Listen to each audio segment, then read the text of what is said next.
share. That's how you get to be a guest on my show. Stay tuned for guests who are willing to do just that. How much of that 9 to 5 cost me? Does racism still exist? Race or culture? Find out what today's generation has to say. Drama in your relationships? Doesn't have to be. All of this and more on the Rhonda K Show. Stay tuned. Keep watching.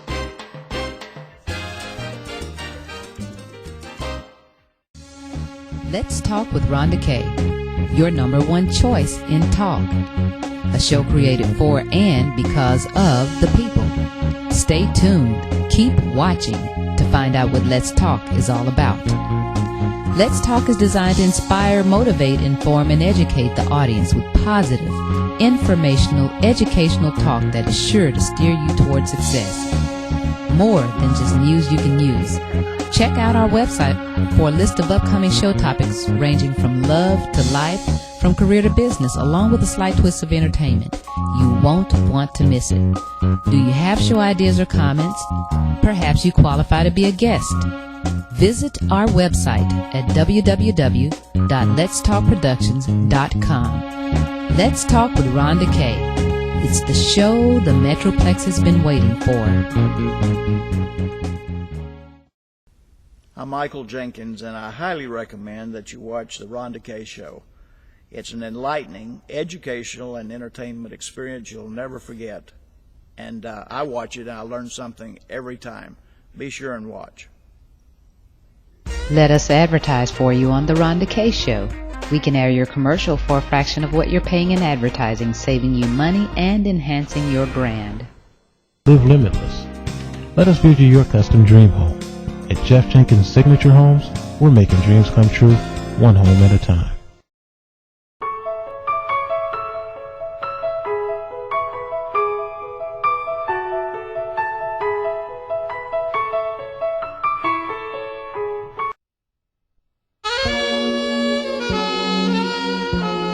Visually captivating, atmosphere inspiring, foundationally based. Escape the hectic pace of everyday life. The word is life and healing to the body. We must diligently pursue it.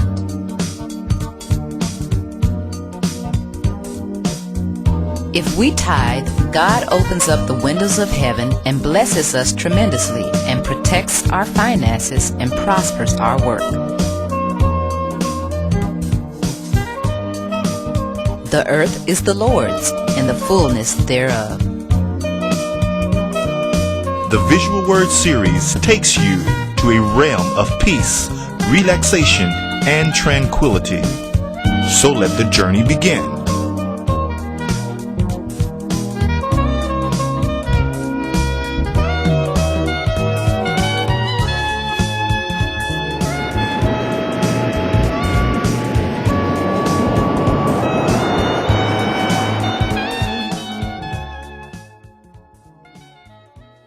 Work your way from the bottom to the top? Who does that anymore? You'll meet a man who did just that at the age of 14. If you love theater, if you love the arts and entrepreneurship, you won't want to miss seeing our very own hidden treasure of Dallas, Texas, Michael Jenkins of the Dallas Summer Musical. One of the men responsible for helping to improve the business economy of Dallas, all the way to participating in gang mentoring programs, scholarship programs, and technology for the hearing impaired. Michael is one of Dallas's movers and shakers. Let's welcome my friend Michael Jenkins.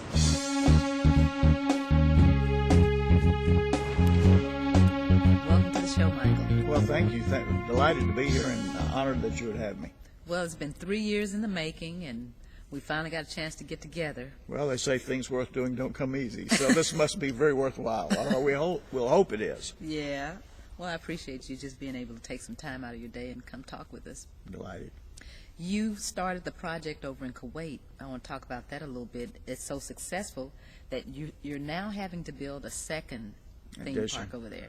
Our company, LARC, Leisure and Recreation Concepts, based here in Dallas. We have representative office in Tokyo, and in Singapore.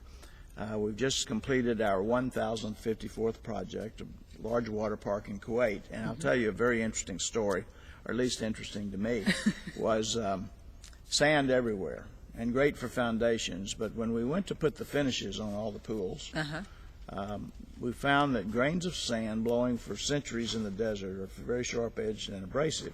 Wow. And they could not put it on smooth enough. You know, you could rub your hand across it and scratch yourself. Right. So we actually ended up importing 68 tons of red sand from India to finish the water park in Kuwait. Wow. And now of course, it's been so successful, we're doubling its size. Wow. So how did you, I understand why people go global, and you go global because there are other opportunities. Did you have any inclination that it would be as successful as it is? Well, we do a lot of research and due diligence, of course, and we have, the company's built a number of projects in Riyadh and Abu Dhabi and 3 projects in Dubai, just across the Persian Gulf there, and or as they say, they're the Arabian Gulf. And so we did do some research, but it turned out to be much more successful than we thought because our research department is extremely conservative. Okay, that makes sense. So they underestimate, so you got actually more than you bargained for. Well, we look at attendance in low, probable, and high. We never use high, and we project our financials on low, and we project our design days on probable. Okay, excellent. We're going to take a break, and when we come back, you want to stay tuned and be sure and catch the rest of this. Michael Jenkins, our Dallas, Texas' very own hidden treasure. Hi, I'm Rhonda Kay, and this edition of Tech Talk is brought to you by Let's Talk Productions.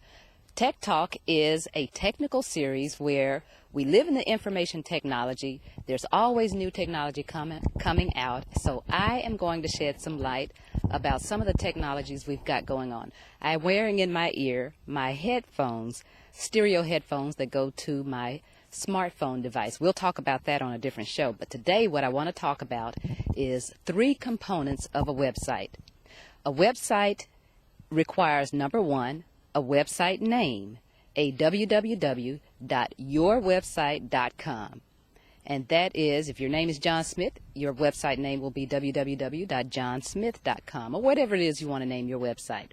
That's the first thing. The next thing you're going to need is a space or a place to host your website. That is a place to put your website.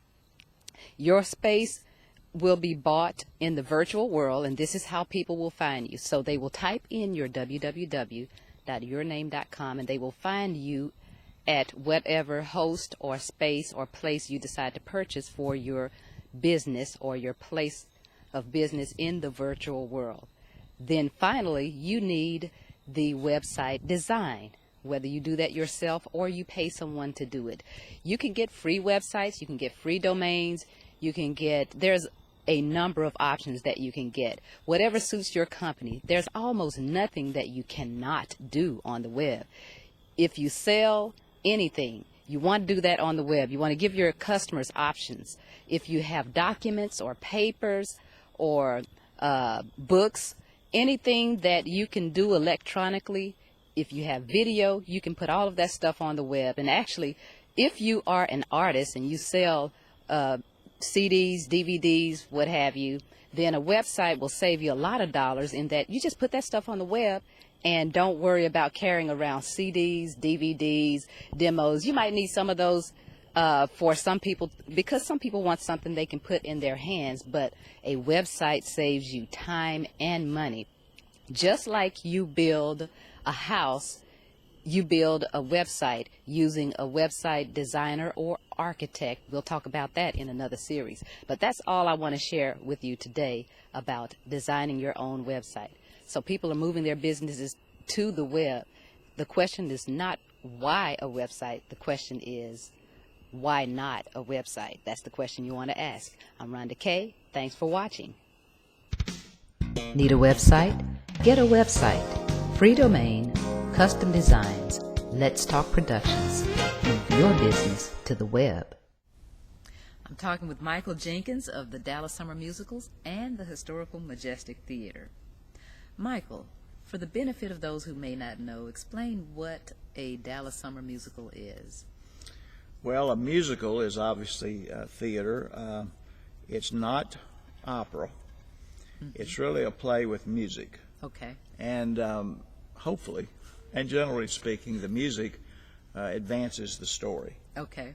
There's one exception to that where it was done backwards, and that is the musical Mamma Mia, which was the music of ABBA. Okay. And the music existed, so they put all the music out and then wrote a story around the music to include it. But most are stories that are inserted some songs, not a lot of songs generally, but and it's a wonderful theatrical experience, especially for families. Right. And it's actually America's first export. Okay. Wow. Believe it or not. Wow, I and didn't know that. yeah, it's true. And so we're now in our 68th anniversary season. Well, happy here at Fair anniversary. Park. Well, thank you.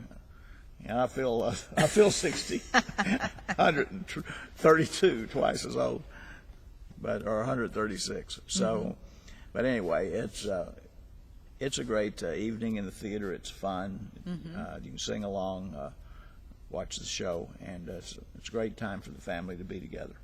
You talked about previously that you don't call your customers, you call them guests. Explain what an evening might be like, or what they typically might expect if they come out. Sure. Well, when they come out to Fair Park, there's obviously free parking, so it's not like going downtown.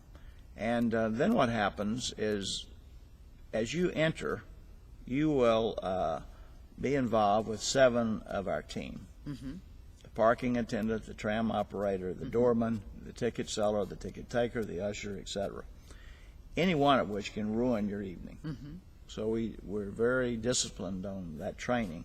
Wow. If you eat in one of the restaurants, and there are 2 here at the music hall, you would come in touch with 11. Okay. And I think one of the best experiences and best educations I could tell you was in 1959. I was put in charge by Mr. Meeker of an evening with Maurice Chevalier. Wow. And right here on the stage. And normally the shows start on Tuesday night through Sunday matinee. And this particular one, we had paid Mr. Chevalier $100,000, which in 1959 was the most we had ever paid anyone. That was a lot, too. It That's still a lot is. today. It still is. And I wish it were still not better than it is today. But we had decided to have a Monday evening performance for insurance to make sure that we could have enough people attend and enough performances that we could get out, financially. So that Monday night it was raining, and I went backstage, knocked on Mr. Chevalier's door, and told him that when his first number started, I was going to pull the house lights down to half and close all the doors so no one would come in and interrupt his opening number. And he said, "No, I want you to leave the lights up and the doors open." And I protested, and I can remember it as if it happened yesterday. He took me right here on this shoulder and just pressed me down into a chair. And he said, "No, I want to tell you something." He said, "There are people that probably could not afford to buy a ticket. Okay. There are people who will be late, and it's raining. I want you to leave the doors open, the lights up. For you see," and this is a quote, "I wouldn't want to miss the opportunity to perform for them. It's the audience that's important, not me. Without the audience, I'm nothing." Wow. And that is a great philosophy, I believe, and it's stayed with me basically through all my life, through Six Flags and all of our other projects, and even today. Wow, that is a good business philosophy. You've seen a number of business trends over the decades, and what would you say some pros and cons would be as you've seen business change? Well, a pro, I think, is the most important thing would be customer service. Okay. Many people talk about it, few people achieve it. Okay. The Walt Disney Company obviously is a keystone for achieving it, and we actually bring in the Walt Disney Company here to train our ushers and our team here. And notice I didn't say employees, because we have no employees. We have hosts and hostesses, and we have guests. We have no customers. And so I think customer service is the most positive thing. We find that researching entertainment trends. People do not want to be categorized in numbers. They want individual, personalized service. One of the cons that I've seen so many times, we were hired by the U.S. State Department to build the very first park in China. And it's a long story of how that happened, but what I found there is that the Chinese people, and I found this from actually watching the Japanese. The Japanese go to China, and they have dinner, they meet, they go away, they come back. There's probably 4 or 5 trips before they ever actually do any business, because the Chinese want to get to know them, and know something about their personal life, their families, etc. And I think one of the problems with Americans originally, and this is changing a bit now, is that Americans run over with their briefcase, show their wares, bring out the contract, and they're ready to sign, and they never get the business, And so that's now beginning to change. But I think this attitude of getting to know who you're dealing with and having respect and admiration, not only for the product but for the people, is a very important thing. Wow. Now, how you gave a good example when you one scenario that happened here with customer service. You read all the letters personally.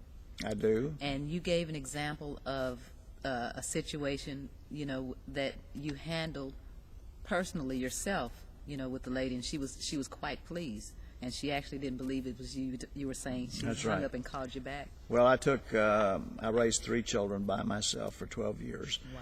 And the first thing I did coming back to the music hall where I started was I wanted to see the complaint letters. No one could find them, and we eventually found them in a box in the bottom of a closet, and I'd take 6 or 8 of them home every night and call the people. Some were several years old, actually, because I wanted to know what the problems were and how we could resolve them, or if we could.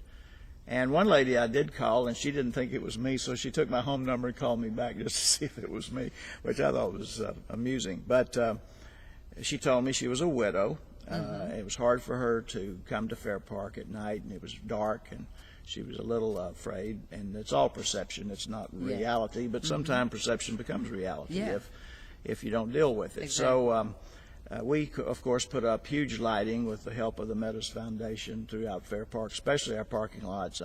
Because of my theme park background, we put in twinkle lights in the trees and made it inviting. Have a door attendant to open the door, and trained all of our team, as I mentioned. And we have an attendant that he walked last year 1,167 people to their cars. Wow. He fixed or repaired 23 flats. Well, that's unusual. He opened 37 cars that had their keys locked inside. Wow. 3 of which were still running, I might tell you. But we've made a commitment that no one on our team leaves the music hall of management until every single person has left. So she came out, and I invited her back, and she was surprised by the lighting. She was surprised how easy it was to get here, driving by herself. She felt very secure. Well, good. Liked everything, and not only is she continues today, I think that was 17 years ago. Wow. As a subscriber, but also she's brought 6 of her friends along. Now, you would say that was worth it, going through all those letters, just that. Well, that even if we saved her, it was worth it, because just that one person. It's easier to keep someone with you than it is to go find someone to replace them. Exactly. What advice would you give other management that may have employees and as it relates to their active role in making sure that customer service exists? Well, it has to be monitored, of course, but everyone has to be empowered. That's one of the reasons I think Ritz-Carlton was so successful in their early days. I noticed checking into a new hotel in Key Biscayne once, man was wanting to get engaged to his fiancée, and he didn't know where to do that. And the attendant came out from behind the desk, made all the arrangements, went and got a bottle of champagne and some roses, sprinkled the rose petals along the way, et cetera, and made it a special experience. Why? Because that person was empowered to make those decisions, and we empower our team here. That's important. To talk to our customers, and we believe in, you know, I say customers there, I guess, but we talk to our people and find out what we can do better, what you know, they didn't like that we can solve. Sometimes we can't solve it. You know, just 2 days ago, a man wanted a lady moved who sat beside him because she wears a hat with a huge feather, and he said that she leans over and the feather tickles her ear. And he wanted us to oust her. Well, we're not going to do that, but we had to find another place maybe for him to sit. Okay. Yeah, that sounds reasonable, you know, in customer service. But I do like the word you said, and that is to empower. You empower your employees to be able to help the customers. Right. So we believe customer service is truly not everything. Customer service is the only thing. The only thing. I like that motto. Interesting story you shared with us about when you were drafted to begin the Great Southwest Project, now known today as Six Flags. How did that come about, and what was your thinking at that time when you were drafted? Well, I was a architectural student, and I had no clue of an industrial district or a theme park.